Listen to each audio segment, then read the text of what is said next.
So good afternoon and thank you very much Sagar Institute for calling me to deliver a talk on food and agriculture. So today's my topic is on microbiomes, the future of food and agriculture. So since we're all students, you must be aware of what are the microbiomes. And maybe end of the session, we'll be having a kind of a Q&A. If you have any doubts, you can ask me. So to start with the definition, microbiome. So you know, all of you, the microbes, which are very essential, and they are ubiquitous in nature. They are present everywhere. Soil, water, air. But sometimes these microbes lives within the organisms. Like microbes lives within the plant. Microbes lives within the human beings. Microbes lives within the insects. That's why there is a strong interaction between the microbes and other organisms. So here there is a definition. The set of microbes or a group of microbes associated with any organism collectively called as microbiome. Or else it's also called the set of genomes of the microorganisms in a particular habitat. I'll take example of human being. Humans, the higher animals, and you will find these microbes within every part of human being. So the microbes which lives on the surface of the skin, the microbes which lives on the eye, microbes which lives in the nose, mouth, gut, all kinds of these microbes collectively called as human microbiome. Likewise, the microbes associated with the plant, these microbes, they may survive on the plant surface or at the rhizosphere within the plant. All these microbes collectively called as plant microbiome. If the plant is a crop plant, because all the plants are not the crop plants. So those microbes associated with the crops, we call them as crop microbiome. So hope you understand what is microbiome now. So therefore this microbiome is also called as the second genome or an extended genome of the plants or animals. Once again, coming back to the human beings, in humans, if you take the number of cells per pound, the microbial cells are more than human cells. Microbial cells are 90%. I'm not talking weight by weight. I'm only talking about number of the cells. The microbial cells, or that is 90%, the human body is composed of the microbial cells. Only 10% cells belongs to the human beings. So therefore we call, we are more of microbial than human if you talk in terms of the number of the cells. Pretty well, every cell has a nucleus and it has a set of chromosomes. Altogether we call that as genome. That's why all the microbiome associated with either plant or animal is collectively called as the second genome. Plant genome and its microbiome, and a human genome and its microbiome genome. I hope I set the stage. So coming to what is this microbiome, how they are essential, and what kind of support they give to the plant, and why these microbiomes are essential for the crop. And before going into all those details, let us focus on what is happening in the global agriculture. We have seen Green Revolution, and today we are standing tall from begging bowl to having toxin buffer go downs. Thanks to Green Revolution. But unfortunately, other side of the coin, there are so many bad things are happening, like environmental degradation, soil erosion, and also there is a lot of impact on the human, especially the physiological biochemical changes happening in the human body leads to the diseases. And the major issues and the major things happened during the course of Green Revolution. I have listed few things here.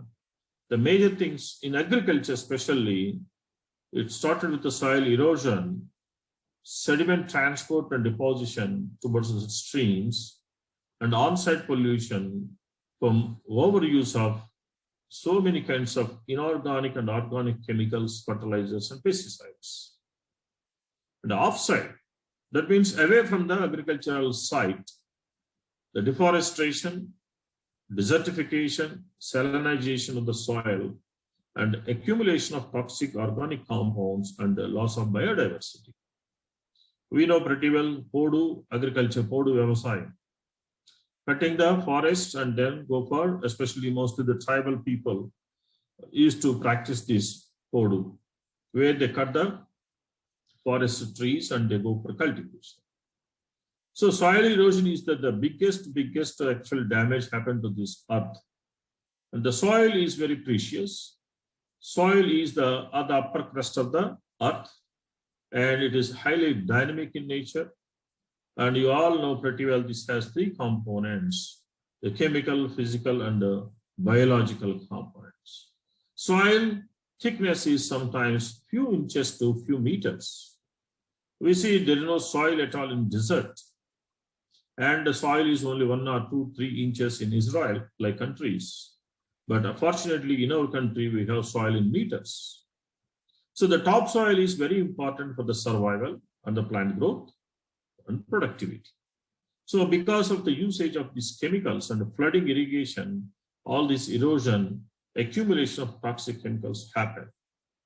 So this is what actually happened over the last 60, 70 years. It is essential agriculture, the productivity essential to feed the growing population. So at the same time, we need to protect the environment that will protect us. So this is a preload, but as I said, the population is growing like anything. And by 2050, we will be around 9 billion. And the global demand for food agriculture should be increased by 70%. What we are producing today, 100, by 2050, we should produce 170. That means every acre, every inch of arable land should give us 70% more by 2050. Unless otherwise, the human population will be at risk. And there is a dire sequences we have to face in terms of food threat and food security.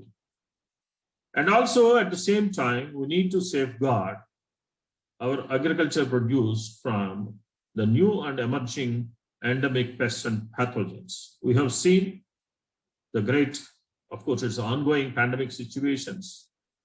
The viral, how is attacking the global populations.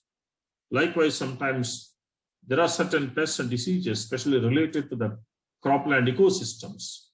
And there are new diseases, new pests are emerging from time to time. So one side, there is a pressure on the land to produce more, and a pressure on the environment, and the pressure on the agricultural ecosystem from the pests and diseases. It's a kind of very complex situation we are facing.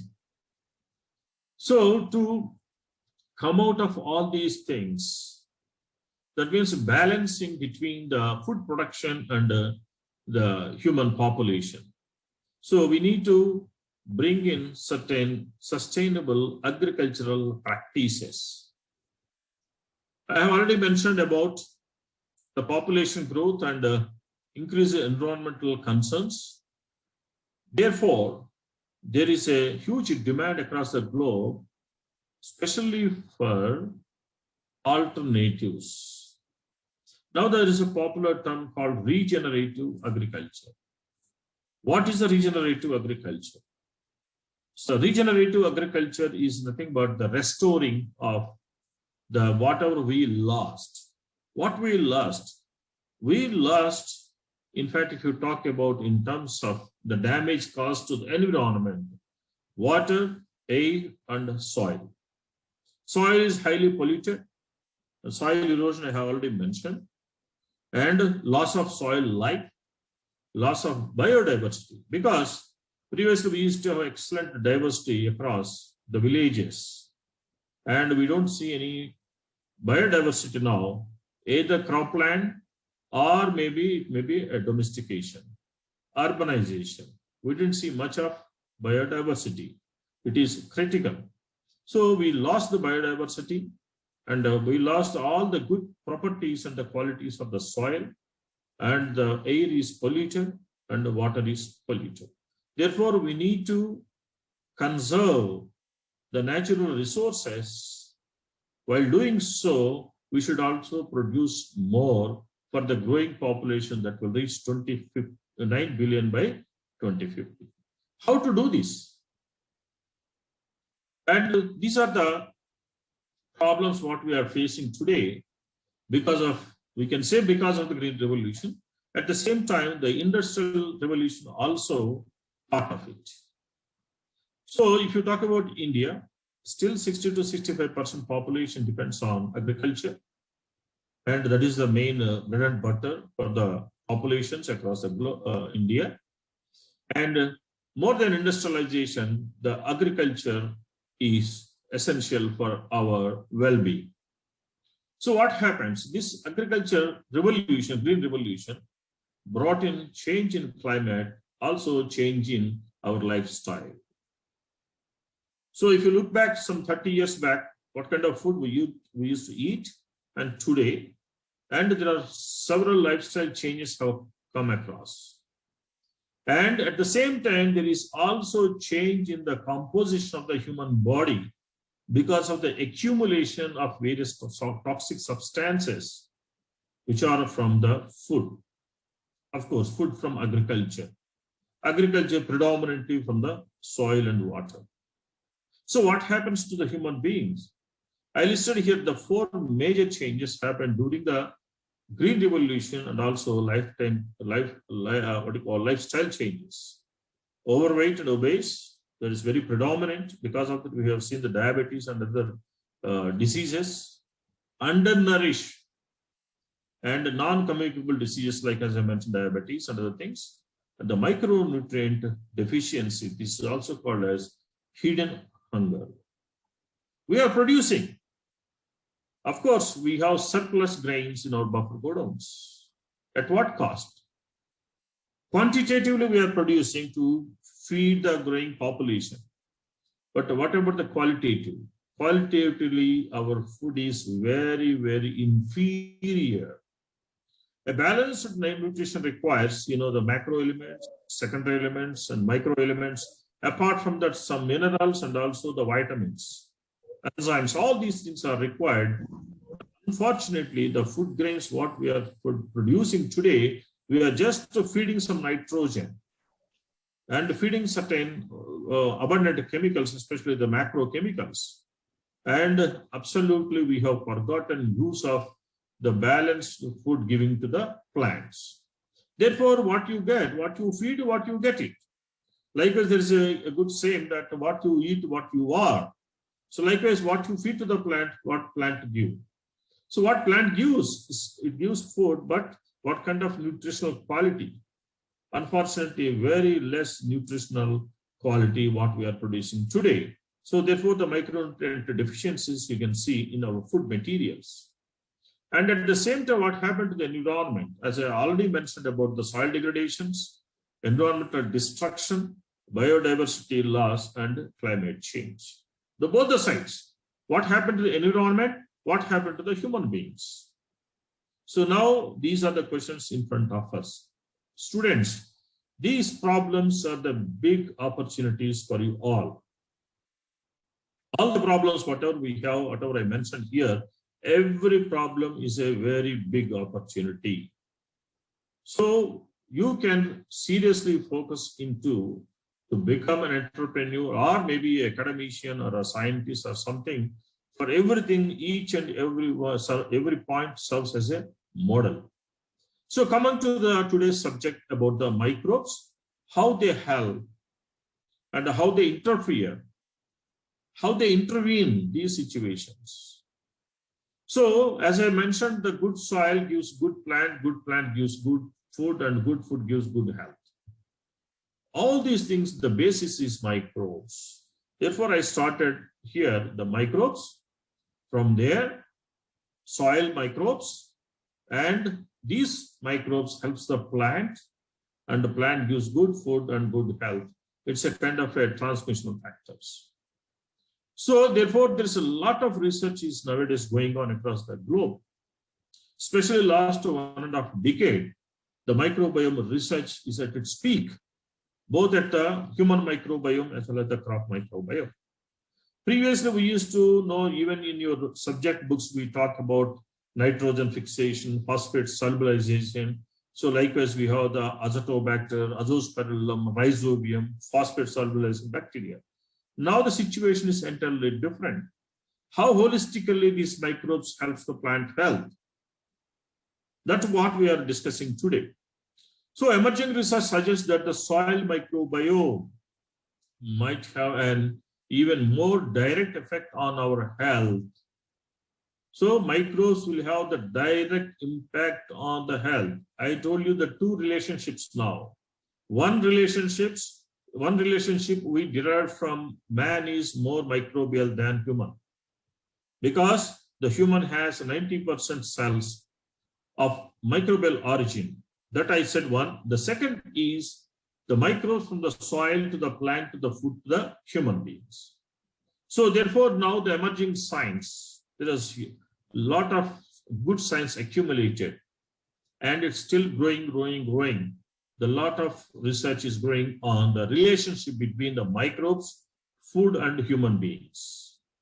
I will tell you there are so many, research angles I will try to explain to you all.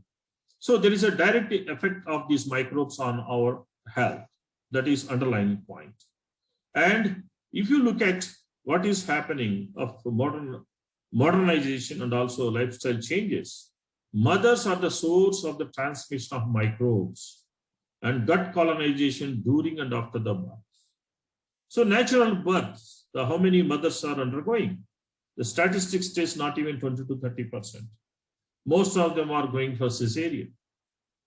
So what happens? See, once the microbes, see, like our human genes are inherited from parent to offspring, even the microbes are also inherited from mother to the children. That is through the vaginal, when there is a natural birth takes place, all the microbes of mother's womb comes along with the newborn baby. That means the tract will have an abundant number of microbes that protecting the child all these months. They are missing through cesareans. And also the breastfeeding. These are the two elements, the two modern changes are happening. Therefore, the children are now become weak. And if you know it, if you can soil your hands with if you go to the field and if you expose to the microbial communities, your immunity goes up. So likewise, the human immunity is going down because of the modern lifestyle changes. Out of these two, one is the lack of breastfeeding and also lack of natural birth. So therefore, the transmission from the soil and the transmission from the mother womb, these are the two areas of where these microbes can be inherited from soil to human being and mother to the children. So therefore, we are missing this link. So this is called as dysbiosis. Plants and animals and microbes. So the missing is what? the plants are missing microbes and animals are also missing microbes because all the animals, most of the animals are the herbivores. So either you take a chicken, you go take a goat, or take any other major animals, they're all herbivores. That means once again, it depends on the plants and the plant depends on the soil. So now today, because of this dysbiosis, lack of the microbial communities, especially the good microbial communities, so we are facing the challenges like malnutrition, demographic shifts, climate change, natural resource depletion, degradation, biodiversity loss, shift in diets. There is a huge shift now where we are going from the natural food to the processed food. So likewise, what happened in biodiversity loss, all I have mentioned, all these things because of the modernization and chemicalization of agriculture, industrialization, urbanization. All these leads to all these challenges today. And coming back to the plants again, healthy soils equals healthy people. I mentioned here, what is a healthy soil? The healthy soil should have biologically, physically, and chemically fit for the growing of the plants. It can be any plant, herb, shrub, or tree. Need not to be always a crop plant. It can be a wild plant. The soil should support the plant growth. Only healthy soils can do that. But today, do we have healthy soils? All our croplands, especially by next 30 years, going to die. They are not going to support any more our growing populations. It's already mentioned that FAO, or if you talk about any organization, they say today, already some countries where the soils are not supporting anymore because we have taken out everything from the soil. But it is time to give back to the soil. What is that? Yes, it's physical properties, it's chemical properties, and biological properties. You know how the soil is formed. It takes millions of years to form a soil. You know the process, biogeochemical withering. That is the process how this soil forms. It takes millions, but within 60, 70 years, we have spoiled. We have, in fact, actually damaged the total soil and environment. Now the time to rectify it, give back what we have taken out the soil. Today, we know the global warming and climate change. Increase in 2 degrees of temperature, that will vanish everything. That is a disastrous for the human beings. So therefore, to once again reduce the temperatures, high time for us to reduce the greenhouse gases from the environment. And there are only 2 elements which can absorb this. One is soil, another one is ocean. So what is happening today? Because of the agriculture, because of the industries and other things, we are releasing a lot of greenhouse gases into the environment that results in ozone depletion and also the rise in temperature. So therefore, we need to, that means what is the carbon dioxide, carbon monoxide, etc., methane. So now once again, we need to take out, we cannot send it to other Mars or some other planets. So it is there in our stratosphere, our biosphere, our ecosphere. So therefore, where to absorb this carbon dioxide from the environment? That's the only 2 things. One is oceans and another one is soil. That's called what we call as carbon sequestration. Carbon sequestration is the one thing which really helped for survival of mankind for another ages. So that we will discuss in a different platform. But in reality, we are harming microbial populations in the soil because of high use of these chemicals. So how much time you are giving to me? Sorry to ask you. Sir, 1 hour.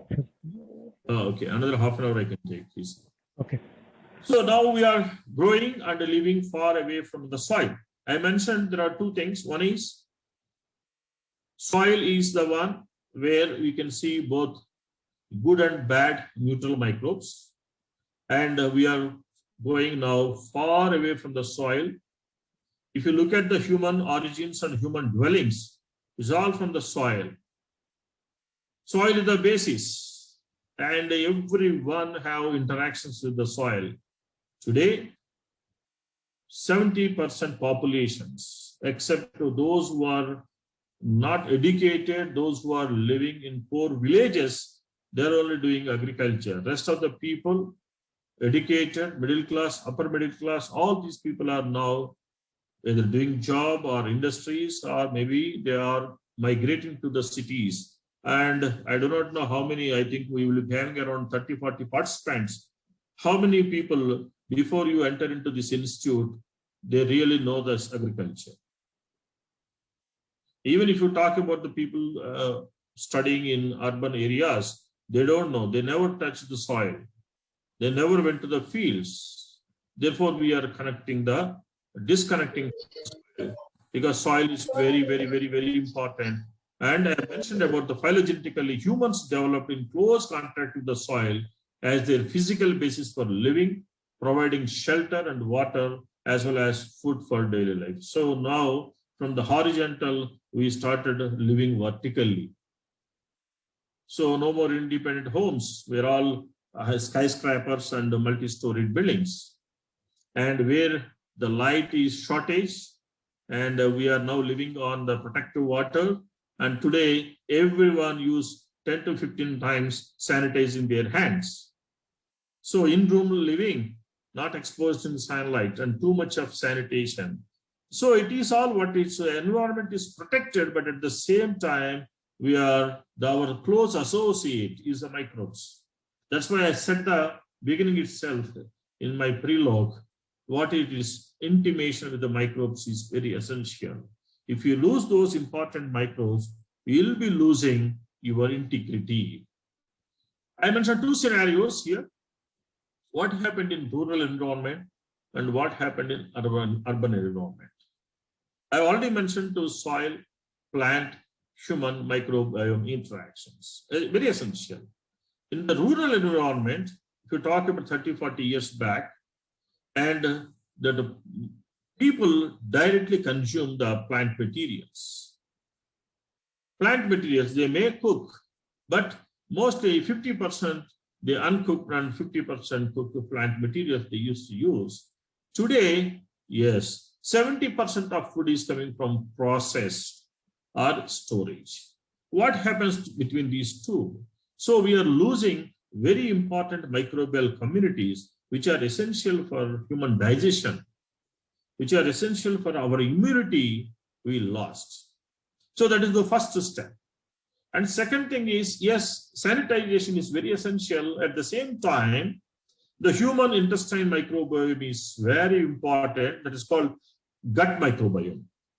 You know, world over, a healthy person's gut microbiome has heavy demand. If I am a healthy person, have all the metabolic activities are proper, healthy as per the medical terms, and I will be having good, healthy gut microbiome. That means my gut will be having all essential microbes. The gut microbiome, the gut is also called as second brain.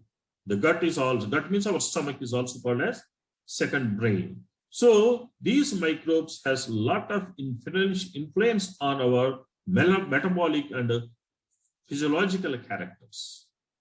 Yes, all our mood swings and most of our diseases is all because of the lack of good microbes in our stomach, or maybe the presence of bad microbes in our stomach. So either good or bad. If you take good food, you will be giving good nourishment to the microbes. Those are called as prebiotics. Good microbes, we call them probiotics. And the food for the microbes or food for the probiotics is called as prebiotics. So in what happens in the earlier days in the rural environment, when there are no toilets, there is always, they go out and there's a night soiling is there. But today what happens? So we are using toilets and other things. there is no direct contact, and there used to be a direct contact in the rural areas. And the human intestine microbiome, it is nothing but the recycling. Whatever we are eating, that is coming out as a feces, and that goes into the environment, that is recycled. I am only referring to the good microbes that are essential for the good human growth, human activities. And as I mentioned, the food processing, the storage, and also the lot of hormones and antibiotics are used especially for the fish farming, poultry farming, and any other animal farming. So because a non-vegetarian consumption is growing, and that is another subject, how much of water we are using and how much of resources we are using to feed one animal, which gives 1 kilogram meat, is mind-boggling. So that is a different subject. But today, the chickens are given hormones and antibiotics. The fish is given hormones and antibiotics. What not, every animal which is for domesticated is given, even the milking animals, giving a lot of hormones and a lot of other chemicals. So whatever the meat we are consuming, whatever the milk we are consuming, these two are the animal products, highly contaminated. Already the studies have shown 98% of the milk is contaminated. And 98% of the chicken and the meat is already contaminated with so many chemicals. So these are the two things what happens between the urban environment and the rural environment. And the drainage, actually, if you look at the city drainage itself in Hyderabad, what happens? Even the small rain, all the drainage water is coming out to the road. We travel, our motorcycle, our car, or we sometimes walk on the same road with the total bad microbes entering into our house campus. Either to motorcycle wheels or our chappals or maybe shoes or maybe whatever it may be. So there is a drainage. What is the drainage? It's nothing but whatever all going, domestic waste is all going to this. And we are bringing back once again to the houses. So therefore, these pathogens are the unwanted and bad microbes are circulated. And whatever all we are missing is what happens. There is a direct contact and there is a indirect contact, and no direct contact sometimes happens in urban environment, but there is a direct contact of the pathogens. So this is the demarcation between the rural environment, urban environment. This is all because of living populations in a concentrated area. If you look at the villages, so we used to have only one-storied houses, and there are only 4 or 5 people lives. But here today in urban populations, where one apartment, you can see 10 flats and 4 people, at least 40 people in the same area. So therefore, this is happening. So this is unfortunate, but we have to go along with the stream, and we need to find out alternative methodologies. The same thing here I was explaining about what happened to the plant, and the same thing is happening to the human beings. So in the same case, at what happens in urbanization and also human populations, it's also happening in chemical agriculture and also for the plants, where we are using a lot of chemicals. Because of that, we are killing very important useful microbes and insects, and the crops or the plants losing their inherent innate immunity. So they like that the plants are also vulnerable, humans are also vulnerable. And now coming to, I have explained about the gut microbiome and parallelly the soil microbiome. So you must be having the good knowledge about the microbiomes and their importance and what is happening in the gut humans. The similar thing is happening in the soil. So there are soil biodiversity. We look, so many kinds of microbes are there. You have viruses, bacteria, and fungi. And within the microbes, you have several classes and phyla, and so many genera are there.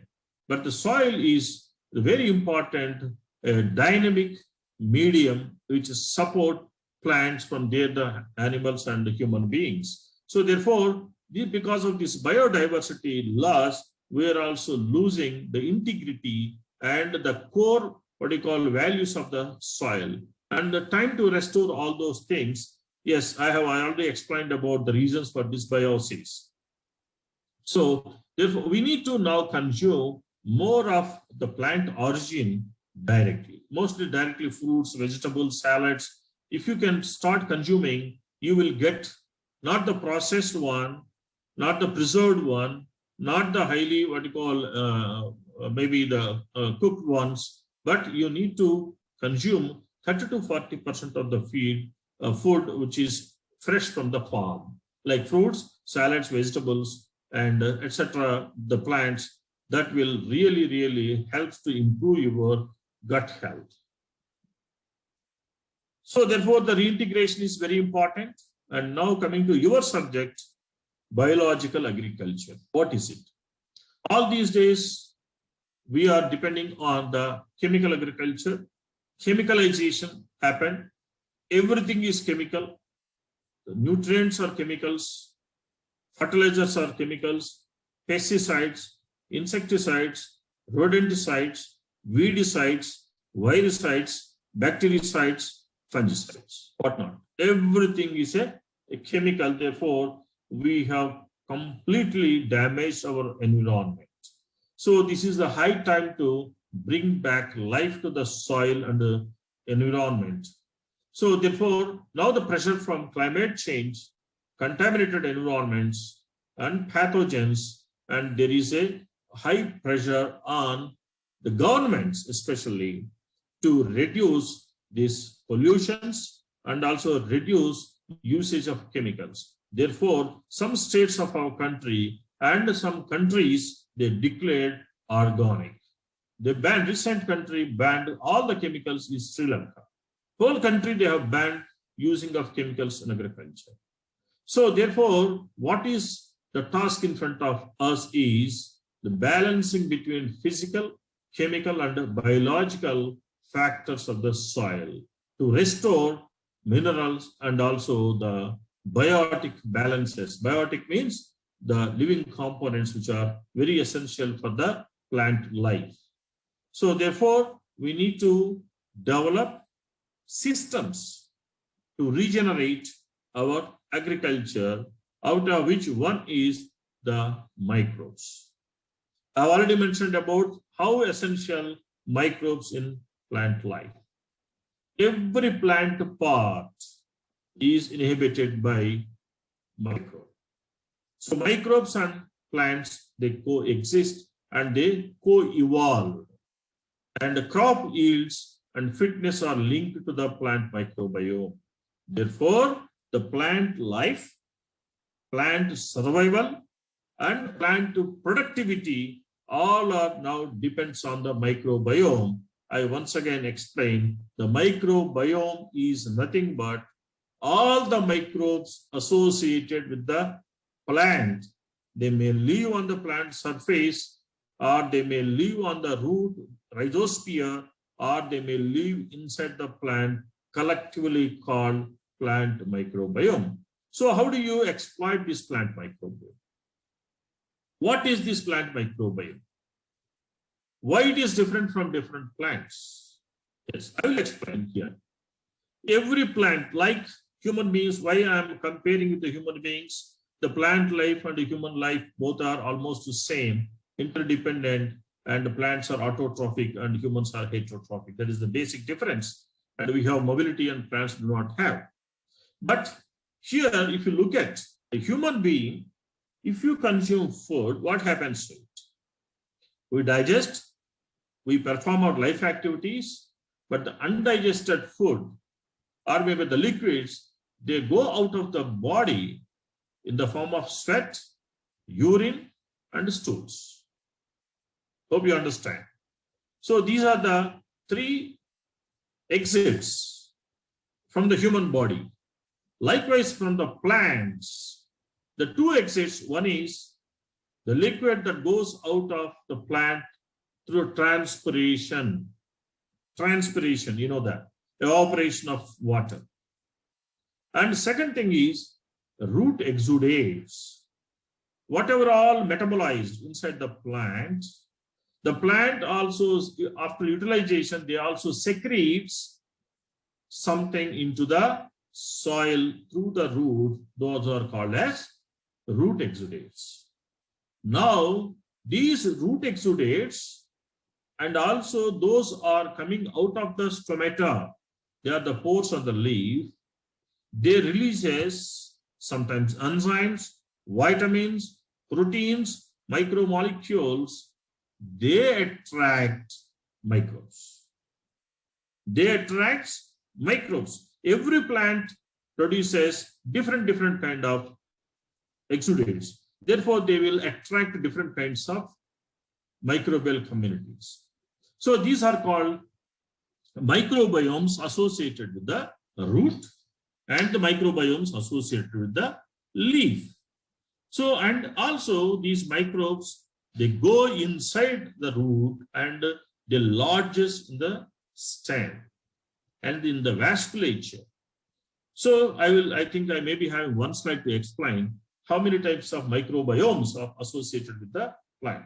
But the core microbiome is what? That means they are intimately associated with the plant. Every plant recruits their own microbes. Recruitment, appointment. I want this microbe for my association, for my well-being. That's why today what we are consuming is probiotic capsules. Why the Sporulac is given to the children? So we are also taking some gut microbes today in the form of capsules, which has 6 microbes, 10 microbes, 15 microbes, which has different functions. Some helps in digestion, some helps in constipation, some helps in producing of organic acid, some neutralizes. There are so many kinds of microbes we take nowadays that is becoming a very essential component in our diet. That's why today we are getting probiotic curd, probiotic ice creams. So there are probiotic foods comes in future, and the medicine, there are therapeutics, the maybe 15 to 20% of the medicines will be replaced by these probiotics, microbes in future. That kind of research is going on. Likewise, in the crops, in the plants, we will be definitely replacing 25% of agrochemicals, including fertilizers in your future, replaced by the microbes. That's why my students, I am telling you, these microbiomes and the microbials, I also call as AIMS, AIM, agriculturally important microbes. These microbes are going to help the farming community to produce more, and it will help in self-sustainable agriculture. Now that is what actually core microbiome, it will have the essential microbes around the plant. But these essential microbes sometimes missing. Today, if you go to any farmland, go to cotton field, chili field, paddy field, bring the soil, analyze the microbes which are in the soil. What are the kind of microbes? What actually rice plant is required? What are there? So what are there? If you want to understand what are the microbial communities associated with the rice plant, that is called as the baseline microbiome. So we need to understand what is the core microbiome that's recruited by plant, that is essential things, and what is today around the plant, that is a baseline microbiome. Now coming to the subject, these microbiome, where are they? Starting with seed microbiome. Starting with seed microbiome, that means microbes associated with the seed. If you cut open seed and if you go for culturing it, microbes comes out. Those microbes are packed by the seed. Those microbes are packed by the seeds. How these microbes are associated? Those microbes very essential and intimately associated with the plant. They are right from the flowering, they are there, flowering and also the seed formation, and within the seed they are there. They are called seed endophytes. So from one seed to one generation, so likewise these microbes, they go from generation to generation. They also carry associated microbes. So therefore, the seed endophytes play very vital and critical role in the future agriculture. Therefore, now seed priming is very, very essential. So if not the seeds, if you have the very essential, very important microbes with you, you can use them for seed treatment, seed coating, and then you can go for the sowing. That means you will be giving a very essential microbe that helps in seed germination, improving seed vigor, and also growth. Such kind of microbes are available today. Those microbes you can use for seed coating. That's also called as seed priming. Rhizosphere. These microbes, as I mentioned, they are sometimes free living in the soil, or they may be associated with the roots. So those microbes collectively called as rhizosphere microbiome. So many functions they does. So many functions, innumerable functions. There is an excellent interaction between the rhizosphere within the communities of microbes, intramicrobial actions and intermicrobial actions, and microbe and plant actions. There are so many kinds of actions because soil is silent, and you must explore what is happening below our feet. Yes, silently they work. Hundreds and thousands of biological reactions happens under our feet in the soil. That is between the microbes, microbe interaction, and microbe plant interactions. So I listed here so many things. It's not the time to discuss. But here, rhizosphere is very dynamic in nature. It has all kinds of components. Then coming to the phyllosphere, I mentioned the stomata, they produces and they're oozing out certain micromolecules, maybe simple sugars, they attract microbial communities. These microbes, they take shelter on the surface of the leaf and they help. Yes, as I mentioned, they are good and bad. But our role is to how to promote the growth of good microbes on the surface. So these microbes on the surface collectively called as phyllosphere. And the third one is endosphere. So above the ground and below the ground, rhizosphere and phyllosphere. Now this is called an endosphere, that is endomicrobiome, where you can find these microbes within the tissue of the plant. Those microbes are called as endophytes. Apart from this, you all know that the classical microbe, that is BT, Bacillus thuringiensis, that is an entomopathogenic bacteria. That bacteria kills the insects naturally. So that particular gene is taken out from this insect and they are inserted into the plant. And the BT cotton carries the genes responsible for producing of delta endotoxins of a gene of an insect. But mostly there are many kind of microbes, viruses, bacteria, fungi, nematode. They kills the insect, thereby they protect the plant. These insects, you know that there are sucking insects, there are also chewing insects. But these are the viruses, microbes, which are natural enemies to these insects. So therefore, we need to promote the natural insect population. Therefore, if the natural insect, microbials, they kill the insect pest, thereby they protect the plants. Therefore, insect microbiome is also very important in agriculture. So the microbes not only associated with the plant, microbes associated with the insect are also very important to safeguard the plant. So I have mentioned here, this is what exactly comparison between the human and the plant, how we have in the plant rhizosphere, endosphere, then phyllosphere. Likewise, in the human beings also, skin microbiome, gut microbiome, colon microbiome, lung microbiome. So every organ literally inhabited by microbes. So therefore, there is a new vistas are opened. Lot of new research is going on across the globe on crop microbiomes as well as human microbiomes. So this is all about, I have given enough introduction about this and also the types of microbiomes. Now, how you manipulate these microbiomes? This is called as engineering microbiomes or microbiome engineering. Engineering is what? We talk about agricultural engineering, how it is different from regular engineering.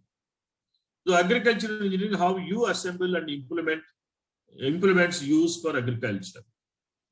It may be irrigation systems or maybe the agronomical systems, whatever it may be. Likewise, here microbiome engineering is nothing but the functions of microbes. There are several microbes. You call this function, that function will be delivered by a microbe. Therefore, we need to understand individual functions of each microbe and then assembling of those microbes at one place in the form of a formulation of the product that can be used for seed treatment or soil applications or foliar spray. This entire method is called as engineering. I think must be a slide. I will explain. Yes. So this is particularly a schematic representation of microbiome engineering. If you carefully see here, this is how you engineer your microbes. Further, the starting point is the problem. Suppose I take a plant, X plant. The X plant is, the problem is drought. You know, the drought is lack of moisture, lack of water in the soil as well as the environment. How you mitigate this drought stress? Using microbes. Generally, how we mitigate? We mitigate only by supplying the water. There is no other other method. If there is a drought, means you have to give water, or you may have to have a drought tolerant or drought resistant variety or a hybrid. These are the only two ways. Either genetically modified plant which can withstand the drought, or maybe you have to give a proper irrigation during the time of drought. But now today, microbial tools are available, microbes are available. They can help to alleviate the drought stress. They can help to mitigate the drought stress in crops. How? So this once again is a big research area, but I will tell you. So how to mitigate? What is required for the plant? Moisture. So where is this moisture? Mostly in the soil. Where this moisture in the soil? This is maybe intercellular spaces or maybe the soil particles. So therefore you need to retain the moisture. Now there are a category of microbes which produces polysaccharides. The polysaccharides retains the moisture. Therefore, they can help the plants. There are another class of microbes which produces hormones. They induces root system. Root grows big. Therefore, area of absorption grows. Another one. So there is another set of microbes which produces enzymes which can control the transpiration. When drought is happened, the transpiration pull and evaporation takes place. If the enzymes are produced, the stomata closes.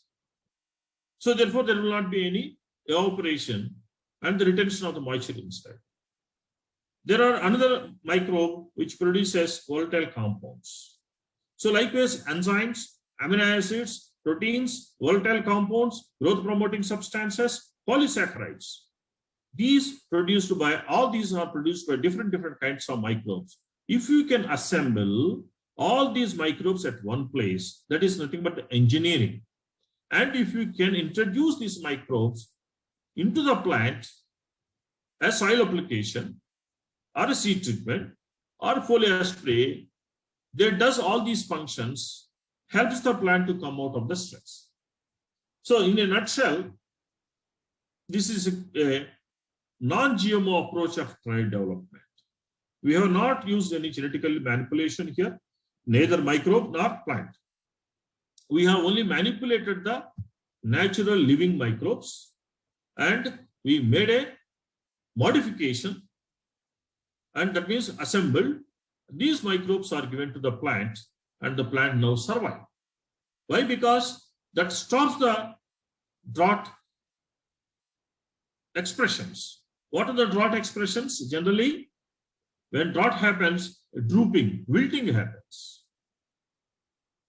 So then the leaf fall happens. So it will be controlled by these microorganisms interfering drought-inducive activities. As I mentioned, moisture retention, root growth, closing the stomata, and also inducing certain enzymes that will control the senescence. Senescence, you know that. So these are the things that are controlled by microbes.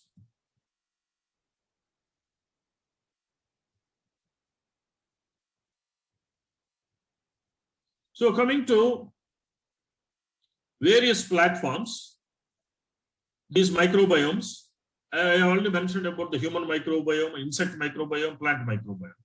Likewise, aquatic microbiomes and also terrestrial microbiomes, and the microbiomes lives in the very specialized areas. You will see the microbes in industrial waste. You will see microbes in sludges. You see the microbes in compost heaps. So the only thing is you need to explore and bring those microbes to the lab to understand their functions. For that we have today microbiome toolbox that is called omics. This is very important for you students. What are omics? So study of physiological and physical characters, that's called phenomics. And metabolics, that means all the biochemical changes happens in the plant to understand through metabolomics. And the genetical studies, genomics. And the proteomics, you know, the transcription and translation. And genomics, there is elemental analysis, transcription, you know, the sequencing, etc., expression. All these tools are now available to understand the characters of each microbe. Previous days, it's very difficult to understand. Only we can see the microbes under microscope, and maybe a transmission microscope or electron microscope. Today, you can use all these omics tools to understand the functional, physical, physiological, biochemical, and genetical characteristics features of each microbe. Once you understand these features, and now you can understand how these microbes influence the crops. That's what actually is a strategic analysis of these microbes and understanding this function, and also product portfolio. What is the product portfolio? Yes, we can use these microbes for seed health, weed control, abiotic stress management, disease control, insect pest control, and also for helping the plant supplying the nutrient utilization. So these are that means we are using chemicals in each and every activity. Now each and every activity can be handled using microbes. That means you can literally replace every chemical. So it may happen, definitely, otherwise there is no alternate for the human beings. So these microbes, they have the direct actions, indirect actions, and interactions. I have mentioned about the interactions between microbe-microbe interaction, microbe-plant interactions. Likewise, so these are the various functions of these microbes. I have listed it, but anyway, it's a long way to go. And nitrogen fixations to stress tolerance, all these things are the functions performed by the microbes. Yes, as I mentioned, there are so many tests to understand the microbial components. And this is the microbiome at a glance. Where are these microbiomes? They are in air, soil, and water.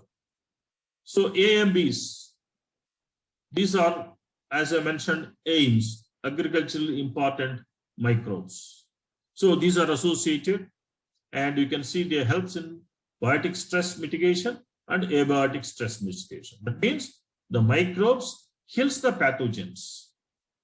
Pathogens means fungal pathogens or bacterial pathogens. They are called as biological fungicides. And the microbes which kills the insects, I call them as entomopathogenic microbes, viruses, bacteria, fungus, nematodes. Likewise, the phyllosphere endosphere, rhizosphere microbes helps in drought mitigation, especially the temperature, salt, and also microbes involved in developmental activities and growth. These, once again, the abiotic features. End of the day, these are the four sectors where the microbial performance is highly evaluated. And today we have product under each segment. One is growth, development, abundantly it is nutrition, abiotic stress, biotic stress, and also bioremediation. That is another role of these microbes. They work on, the oil spills and other things, the degradations, and so many things. Once again, there are superbugs we have today to digest soaps, digest oil spills, digest harmful chemicals, and even they digest heavy metals and metal tolerance. So these are the microbes involved in biological remediation, also called as in plants phytoremediation. I mentioned about this, how to manipulate these microbes, and these are the aims, agriculturally important microbes. Every aspect of agriculture, agronomical, biological, physical, chemical parameters, along with today, now we have the biological components. And this is the slide, very famous slide. Once you manipulate, optimize ecosystem, especially the soil rhizosphere ecosystem with good microbes, you can always revive the plant. And what is to be done? As I mentioned, yes, the high time for us to work on the microbes which are essential for the plant growth. So that's what actually the holistic approach of crop management using microbes and microbial engineering. Thank you very much. Thank you, sir. So thank you for giving your valuable speech by clearly saying about where the research gap is there and where the students have to do the research or further studies should be made. Now I welcome participants to ask questions.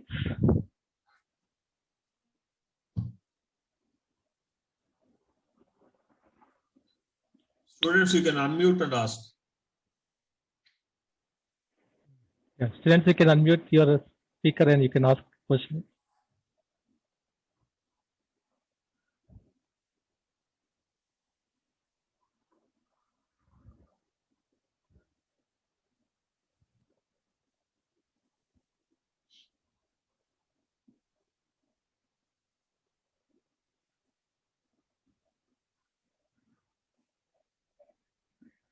I think they must have fully understood.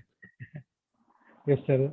So few questions has been asked through Google Form, sir. We received few questions from the, I will mention, sir, 1 or 2 questions. So what are the new technologies used in microbiome research? This is all talk about the new technologies only. So basically, it's all manipulation of microbes. And there are tools available. I mentioned omics. And where these microbes can be applied, every aspect of agriculture, right from soil, tree, seed, and also the plant. The only thing is identifying. Unfortunately, today, only 1% of microbes can be culturable. Only 1% of the microbes can be culturable. The rest of the 99%, we do not have culture methods. So within this 1%, we need to find out a good microbe which has good functional ability to help the plant. Okay, sir. The next question. Potential strategies for control of agricultural occupational health hazards. Yeah, this was actually the my first few minutes I have developed on the potential threats of the things. The way what is especially the two at this whole problem. One is produce, agricultural produce, and if the agricultural produce has some residues, chemicals, it's a threat to human beings. And at the same time, the qualitative features of this agricultural produce, that is the nutrient value of the produce. This is directly impacting the human health. Number two, the person exposing to these agrochemicals. Unfortunately, none of our farmers are practicing good, spraying practices like using this mask or maybe the gloves or another thing. The cocktails are being used and everything is we are dumping and we are touching and we are also exposed to the air. So these are the two types of hazards we can see, especially the farmer, they expose directly to the agrochemicals. And the second thing is environment is highly polluted. Whatever the water we are consuming, and whatever the air we are breathing, and whatever the food we are eating, everything is contaminated. The third stream is whatever the food we are eating, directly the residues, chemical residues, and also the very poor nutritional qualities. Okay, so sir, one last question, sir. So what are the future challenges of biofertilizers for us? Hello, sir. Yes. So what are the future challenges of biofertilizers for agriculture sustainability? There is no challenge actually. It's a future is bio. Agriculture, the future is bio. It may be there are now three classes of biologicals are being used. One is biofertilizers, second one is biopesticides, the third one is biostimulants. The biostimulants is the new act just enforced on February 2021. So you can use microbes three ways. One is biofertilizers. The definition is these microbes, they never carry any nutrients with them, but they can mobilize, fix, microsolubilize the nutrients and supply to the plant. And biopesticides, they directly and indirectly control the insects. And biostimulants, they indirectly act on the plants, which I refer to drought mitigation, production of polysaccharides, production of enzymes, production of volatile compounds, and also production of growth promoting substances. So those are all the indirect actions of these microbes. That's why they are called as biostimulants, then biopesticides and biofertilizers. Take it granted, the future is for them. If you look at last 10 years, all the big companies, Bayer, Syngenta, Dow, Monsanto, like big companies, everyone is acquiring a biological company. So it is not out of the place to mention here. My 25 years old company, I am purely into biologicals last 25 years. And also my company acquired by an Italian group. It is the first of its kind in the country. First of its kind in the country acquired, Indian companies acquired by Italy. So therefore there is a, of course, bright future for those who enter into this biological agriculture, especially dealing with the microbes in all the three areas of biofertilizers, biopesticides, and biocontrol, and biostimulants. But only thing is concerted efforts and also resources you need to have, apart from this technology. Okay. Thank you, sir. Thank you, sir, for giving your valuable time for us. Sir, please visit our campus. It is near to Hyderabad. It is our campus is in Chevella, sir. Sure. Thank you once again, sir. Viren sir. Yes. Good afternoon. Viren sir. Yes, sir. Yes. Tell me, sir. Sir. Good afternoon, sir. Reddy sir. KRK Reddy sir. Good afternoon. It is an excellent talk, sir, regarding biofertilizers and biopesticides and stimulants. It is an excellent talk. Future organic farming and organic agriculture. There is a lot of scope for this bioproducts. Sir, can you explain about market share of these bioproducts in the present market scenario, sir? Yeah, globally the market is growing like 15 to 16% CAGR. So including in India, and there is a huge supply and demand gap.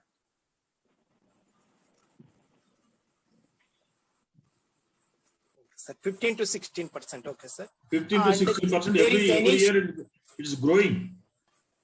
Compounding annual growth rate. Yes.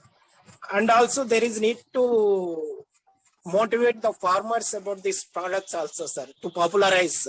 Yes, yes. That is the To responsibility bring of awareness among the responsibility of all the government stakeholders. agencies, extension agencies, and NGOs, Yes, and all the institutions has to popularize these products they are to trying their create level awareness. best. Also.